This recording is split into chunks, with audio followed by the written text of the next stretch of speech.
अल्लाहुम्मा सल्लि अला मुहम्मद व अला आलि मुहम्मद कमा सल्लैता अला इब्राहीम व अला आलि इब्राहीम इन्नका हमीदुम मजीद। अल्लाहुम्मा बारिक अला मुहम्मद व अला आलि मुहम्मद कमा बारकता अला इब्राहीम व अला आलि इब्राहीम।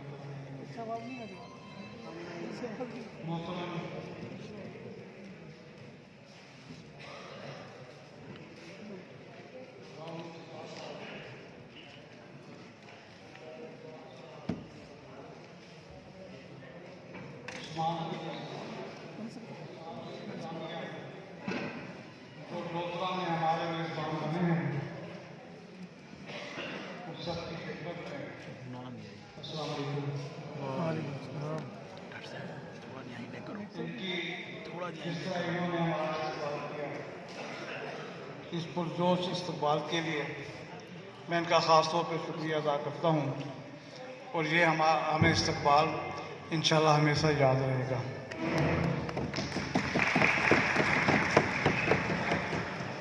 असल मसला होम्योपैथी का जिसके लिए हम आए हैं कि आज की होम्योपैथी क्या है और आज इस होम्योपैथी की डिमांड क्या है और इंटरनेशनली हम इसका कैसे मुकाबला कर सकते हैं। स्टेट सेक्रेटरी साहब ने अभी कहा, मुझे पता नहीं क्लासिकल का मतलब क्या है। ये तो सबको पता है कि क्लासिकल कहते हैं सारा गामा पादानी सब, ये तो सबको पता है, सब गइयों को पता है और सब इस लय में रिदम में सब माहिर होते हैं और इसमें अपनी जान रखते हैं। तो होम्योपैथी में क्लासिकल जो है वो आपकी ऑर्गेनन है, आपका मैट्रिया मेडिका है, आपकी पैथोलॉजी है, एनाटॉमी, फिजियोलॉजी, रिपर्टाइजेशन और पोटेंसी का इस्तेमाल है। अगर आपको इन चीज़ों की थोड़ी बहुत भी नॉलेज हो जाती है तो आप फिर एक कामयाब प्रैक्टिशनर बन जाते हैं। होम्योपैथिक के लिए आप देखें कि पूरी दुनिया में कितने मसाइल हैं। आप दूसरे स्कूल ऑफ थॉट देख लें, दूसरे मेडिकल जितनी भी फैसिलिटीज़ आप देख लें जिसको हम एलोपैथिक कहेंगे और दूसरे ट्रीटमेंट है सारे, तकरीबन सब अपने तरक्की करते हुए इतने लैब, इतनी हॉस्पिटल, इतने टेस्ट कि आप टेस्ट ही नहीं पढ़ सकते, पूरे टेस्ट नहीं समझ सकते और फिर भी वो फेल हैं। हाँ, एक बात मैं कहूँगा, और अगर उनकी इमरजेंसी में कभी हमें भी उनकी मैनेजमेंट की जरूरत पड़े तो हमें भी वहाँ जाना चाहिए। लेकिन आप याद रखिए कि हमारे क्लिनिक में शुक्र अल्हम्दुलिल्लाह अगर एक्यूट केस आते हैं, इमरजेंसी है, कार्डियक इमरजेंसी है, कोई और उसकी प्रोग्राम इमरजेंसी है, कोई उसकी इंफार्क्ट इमरजेंसी है, कोई स्ट्रोक इमरजेंसी है, तो हम डील करते हैं। और ये अल्लाह का करम है, फजल है कि 50% पेशेंट हमारे क्लिनिक से उठ के जाते हैं। ये होम्योपैथी का कमाल है कि होम्योपैथिक ड्रग्स की इतनी पावर्स हैं कि वो फौरी तौर पे अमल भी करती हैं। लेकिन इसके लिए आपको होम्योपैथ बनना पड़ेगा। और मेरी आप सब पे दुआ है, सब होम्योपैथ डॉक्टर बैठे हैं, मेरी डॉक्टर बैठी हैं, कि आप कल को एक मशहूर डॉक्टर ना बने। शायद मैंने गलत कह दिया कि मशहूर डॉक्टर ना बने। क्यों ना बने भाई, मशहूर तो सब बन जाते हैं। आप अखबार में इश्तिहार देके क्लिनिक खोल लें, आप मशहूर हो जाएंगे। आप टीवी की स्लाइड चला दें, आप मशहूर हो जाएंगे। आप फेसबुक पे आ जाए, आप मशहूर हो जाएंगे।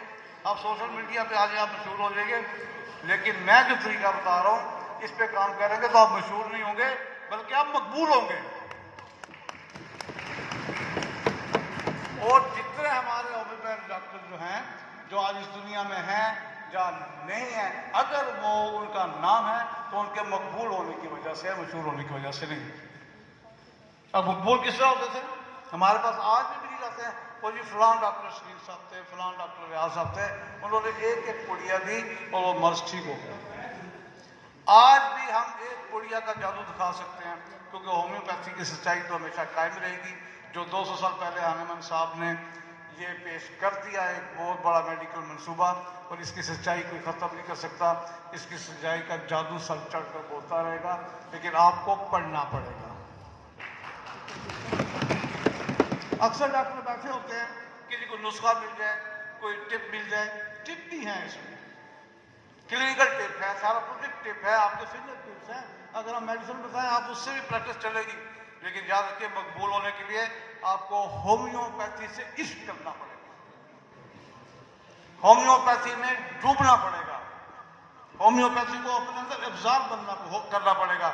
आपके अंदर से होम्योपैथी छलके, आपकी बातों से होम्योपैथी नजर आए, आपके क्लिनिक से होम्योपैथी नजर आए, आपके सोने बैठने उठने, आपके गेस्चर में होम्योपैथी नजर आएगी, तो यकीन करें आप होम्योपैथी का चमकता उस्तारा बनेंगे। लेकिन इसके लिए आप देखिए टाइम बहुत कम है। मुझे एहसास है कि हमारा अगला फंक्शन 2 बजे बाबरपुर यूनिवर्सिटी में भी है, और इसलिए मैं अब इसको इस तरह खत्म करूंगा कि आपको कुछ न कुछ बताऊं।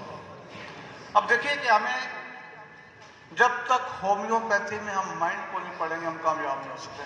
हम देंगे मियाज़मेटिक, हमें इल्म होना चाहिए, हमें वायरस क्या है, बैक्टीरिया क्या है, उसके बारे में पढ़ना चाहिए, उसकी जो दवाइयाँ बनी हैं, मेडिसिन बनी है वो देनी चाहिए, मियाज़मेटिक देनी चाहिए।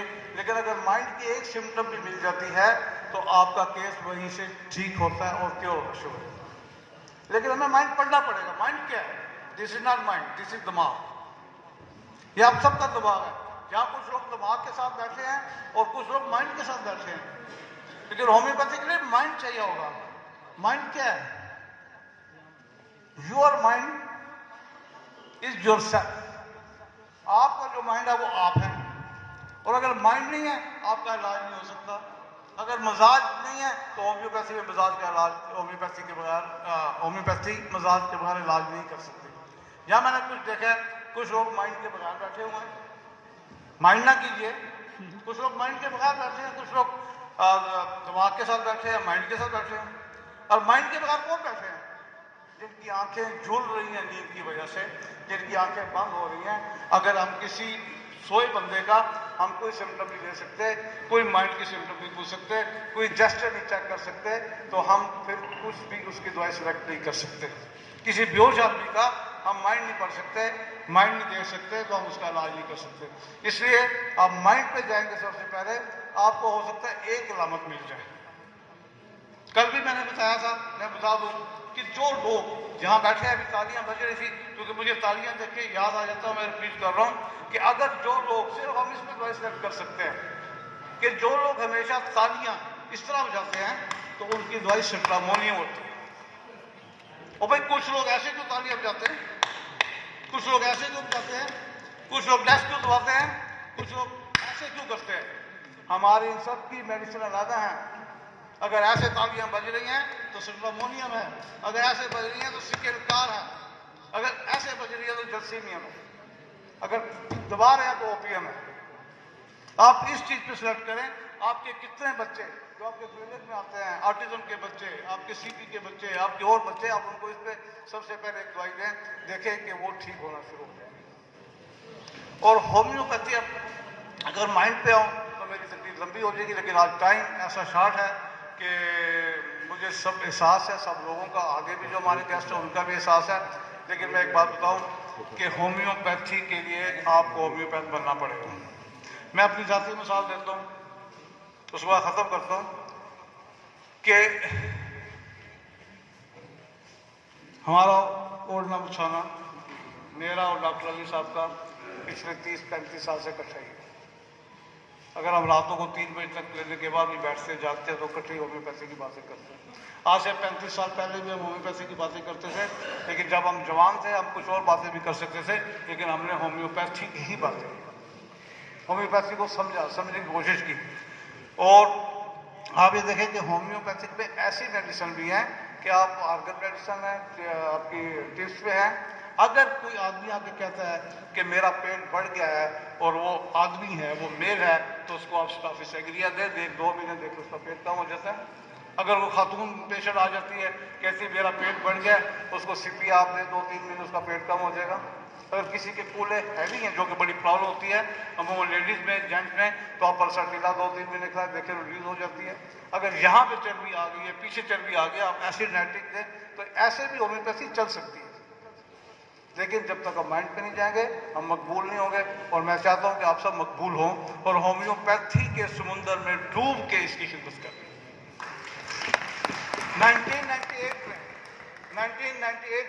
बताता हूँ, इसमें मेरी कोई बड़ाई नहीं है। अल्लाह ने जब हाथ पकड़ना होता है तो फिर अल्लाह की मेहरबानी है और किसी बंदे की मेहरबानी नहीं है। याद रखिए, ये सारा जो हमारे काम है ये अल्लाह की मेहरबानी से हो रहे हैं। ये जो मैं बोल रहा हूँ, ये हरकत हो रही है, ये अल्लाह की मेहरबानी से। 1998 में मेरे पास सबसे पहला हेपेटाइटिस बी का पेशेंट आया। जब मैंने देखा कि जी आने शुरू हुए पेशेंट, तो उसका इलाज नहीं है, खामोश कातर लिखा गया, एयरपोर्ट पे खामोश कातर लिख दिया, हेपेटाइटिस बी सी खामोश कातर, हॉस्पिटल में लिख दिया गया। मरीज इतने डरे हुए थे कि वो कहते हैं अब हम मर जाएंगे, इसको हेपेटाइटिस बी सी हो गया। मैंने उस पर मेहनत की। मैंने अपना फालतू टाइम में जो भी टाइम बच्चा था, रोज के 4 घंटे 5 घंटे मैंने हेपेटाइटिस बी सी को दिए। और 1998 से 2005 तक अल्लाह के फजल से मेरे पास इतने पेशेंट हेपेटाइटिस बी सी के हो गए कि शायद रावलपिंडी इस्लामाबाद शहर में किसी डॉक्टर के पास नहीं था। और आज भी इलाज है।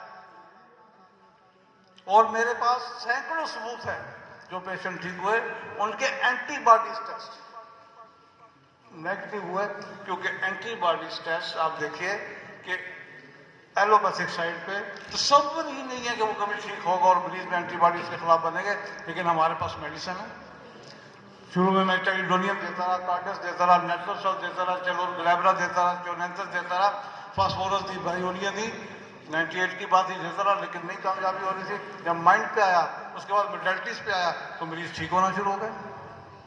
सबसे पहला मेरा केस हेपेटाइटिस का डलका बारा से ठीक हुआ। अब सोचिए कैसे ठीक हुआ। मैंने देखा, उसकी हिस्ट्री ली, दवाई दी, नहीं ठीक हुआ, टेस्ट करा, नहीं ठीक हुआ। उसका प्रोफेशन पूछा, कहता मैं एक बेकरी में डबल रोटी बनाता हूँ और मैं भट्टी में जाता हूँ, वहाँ से हीट लेता हूँ, बाहर दुकान तक आता हूँ, चाहे बाहर सर्दी हो, और मैं गर्म सर्द होता हूँ। मैंने डलका हमारा CM की एक दी और 15 दिन में उसका 5 साल हेपेटाइटिस बी नेगेटिव हो गया। ये एक मैं आपको निशानी बता रहा हूँ। इस तरह के बहुत सारे इनक्योरेबल केसेस हैं और बहुत सारे अल्लाह ने ठीक किए, एक एक प्रेगनेंसी से ठीक किए। हाँ, हमें उस प्रेगनेंसी के साथ एंटीमियाज लगाना पड़ा, रूट काज लगाना पड़ा, कोई बैक्टीरिया की, कोई टाटोपैथी की दवाई भी लगानी पड़ी। लेकिन अगर माइंड पे एक सिम्टम भी आपको मिल जाएगी तो आप उससे इलाज करें, आप इंशाल्लाह मकबूल होंगे। और पढ़ना शुरू कर दें आज से। रोज की एक मेडिसिन पढ़ें, 2 नहीं पढ़नी, 3 नहीं पढ़नी, 4 नहीं पढ़नी, कि आपको बहुत कुछ आ जाएगा। आप वो चारों सुबह उठ के भूले होंगे। रोज की एक मेडिसिन पढ़ें, मुख्तलिफ किताबों में पढ़ लें, बोरिक में पढ़ लें, नैस में पढ़ लें, काशिरा में पढ़ लें, क्लाक में पढ़ें, लेकिन एक पढ़ें। जब आपको एक समझ आए फिर दूसरी पढ़े, तीसरी पढ़े। चाहे एक मिनट को समझने के लिए आपको 4 दिन लग जाए, महीने में आप 5 दवाइयाँ पढ़ें और साल में आपको 60 दवाइयाँ आएंगी। 60 दवाइयाँ भी आपको इतनी होंगी कि आपको वहाँ यहाँ रखेंगे। जल्दी ना करें, एक ही दवाई पढ़े। इंशाल्लाह जब हमारी दोबारा मुलाकात हो, आप जरा पढ़ाई पे आएँ, आप होम्योपैथी के सारा पादानी पे आएँ, आप देखें, माइंड पे आएँ, तो इंशाल्लाह कभी मुलाकात हो, जिंदगी रही तो आपका तजर्बा, आपका एक्सपीरियंस, आपका लेवल, आपकी मकबूलियत आप लोगों के दिलों में इस तरह राज करेंगे इंशाल्लाह। इन्हीं दुआओं के साथ आपसे इजाज़त है। तो अल्लाह हाफ़िज़।